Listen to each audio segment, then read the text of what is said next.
Assalamualaikum warahmatullahi wabarakatuh. Kembali lagi dengan saya Aditya Maulana dengan NIM C0C024006 dengan mata kuliah aspek hukum bisnis dengan materi hukum kekayaan intelektual.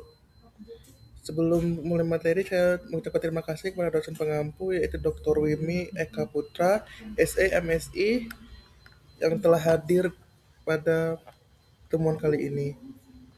Baik, saya akan masuk ke materinya itu pada definisi. Definisi dari hak kekayaan intelektual atau HKI merupakan hak-hak secara hukum yang berhubungan dengan hasil penemuan dan kreativitas seseorang atau suatu kelompok.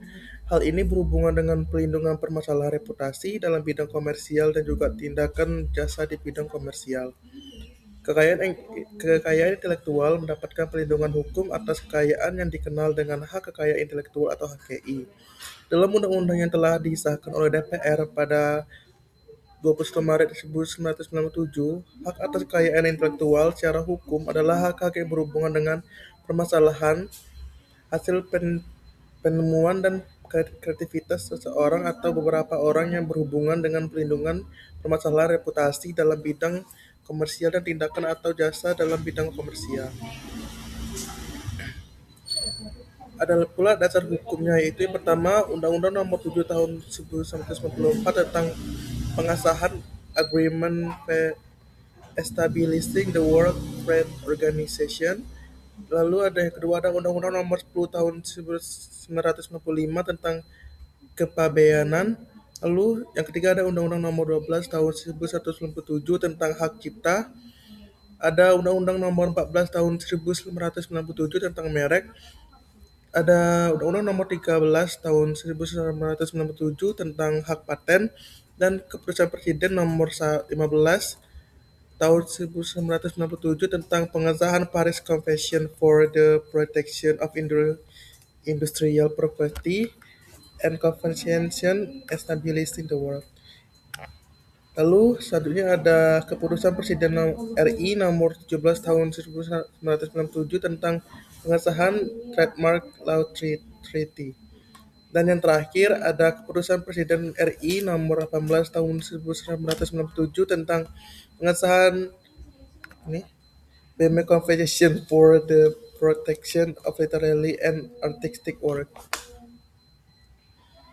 Lalu ada hak kekayaan intelektual serta dasar hukumnya. Melalui Keputusan Presiden RI Nomor 19 Tahun 1997 tentang pengesahan WIPO Copyright Treaty, maka setiap orang atau kelompok atau badan yang mempunyai hak atas pemikiran inovatif atau suatu buatan maupun produk bisa didapat dengan mendaftarkannya kepada Direktorat Jenderal Hak-Hak atas Kekayaan Intelektual, Unit Hukum dan Perundang-undangan Republik Indonesia. Hak kekayaan intelektual merupakan cara untuk melindungi kekayaan intelektual dengan menggunakan instrumen hukum, di antaranya itu hak cipta, paten, merek dan indikasi geografis, rahasia dagang, desain industri, desain tata letak sirkuit terpadu, dan perlindungan varietas tanaman. Perlindungan hak atas kekayaan intelektual bertujuan untuk memberi hukum mengenai hubungan antara kekayaan pencipta, desainer, pemilik, perantara yang menggunakannya. Pemanfaatan yang diterima dari pemanfaatan HKI dalam jangka waktu tertentu. Sebagai bagian penting dalam penghargaan suatu karya, ilmu pengetahuan, seni maupun sastra, setiap individu atau kelompok perlu memahami hak atas kekayaan intelektual untuk menimbulkan kesadaran akan pentingnya daya kreasi dan inovasi intelektual sebagai kemampuan yang perlu diraih oleh setiap insan manusia. Lalu ada jenis-jenis hak kekayaan intelektual di Indonesia. Yang pertama, hak cipta atau copyright. Melindungi karya di bidang ilmu pengetahuan, seni dan sastra, buku, yaitu yang termasuknya itu buku, lagu, film, dan program komputer. Lalu kedua ada hak milik industri, yaitu yang pertama paten atau paten, yaitu pelindungan atas invensi di bidang teknologi. Lalu kedua ada merek atau trademark, tanda dagang, logo atau nama untuk membedakan produk atau jasa. desain industri atau industri desain, perlindungan atas bentuk, konfigurasi atau komposisi garis atau warna produk, rahasia dagang atau trade secret, yaitu informasi bisnis bernilai ekonomis yang tidak diketahui umum. Lalu yang terakhir ada desain tata letak sirkuit terpadu atau DTLST, yaitu perlindungan data tata letak komponen elektronik. Lalu yang ketiga yaitu ada hak paten. Dalam Undang-Undang Nomor 13 Tahun 1997, tahap paten dijelaskan bahwa paten merupakan hak khusus yang diberikan negara kepada penemu atau atas hasil penemuannya di bidang teknologi untuk selama waktu tertentu melaksanakan sendiri penemuannya tersebut atau memberikan persetujuannya kepada orang lain untuk melaksanakannya. Paten diberikan untuk jangka waktu selama 20 tahun terhitung sejak tanggal penerimaan permintaan paten. Tanggal mulai dan berakhirnya jangka waktu paten dicatat dalam daftar umum paten dan diumumkan dalam berita resmi paten. Lalu ada merek. Lalu ada merek.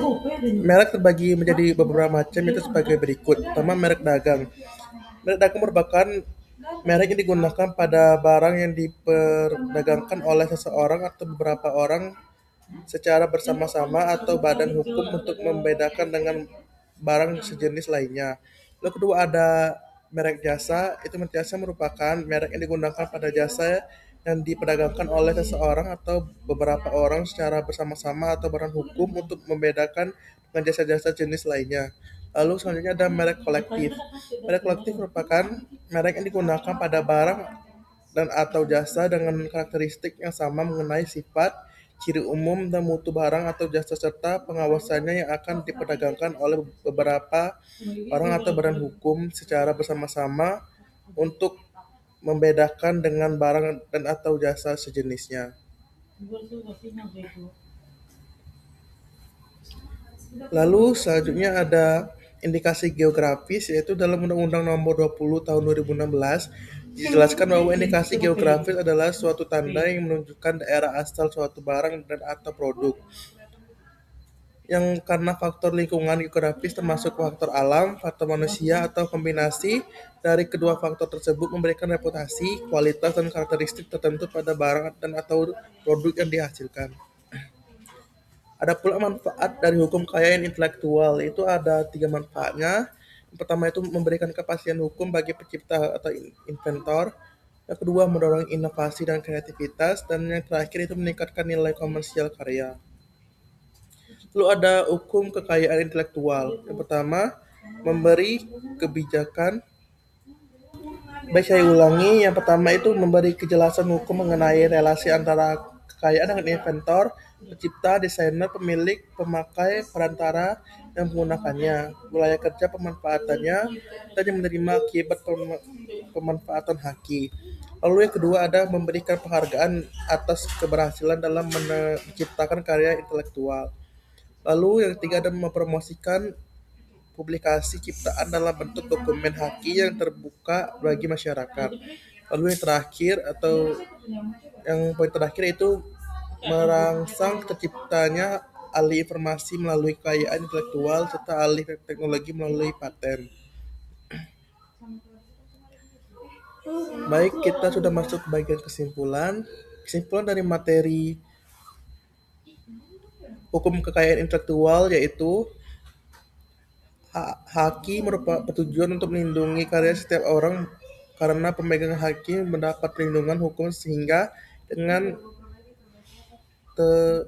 leluasa dapat melakukan usaha tanpa khawatir adanya gangguan dari pihak lain.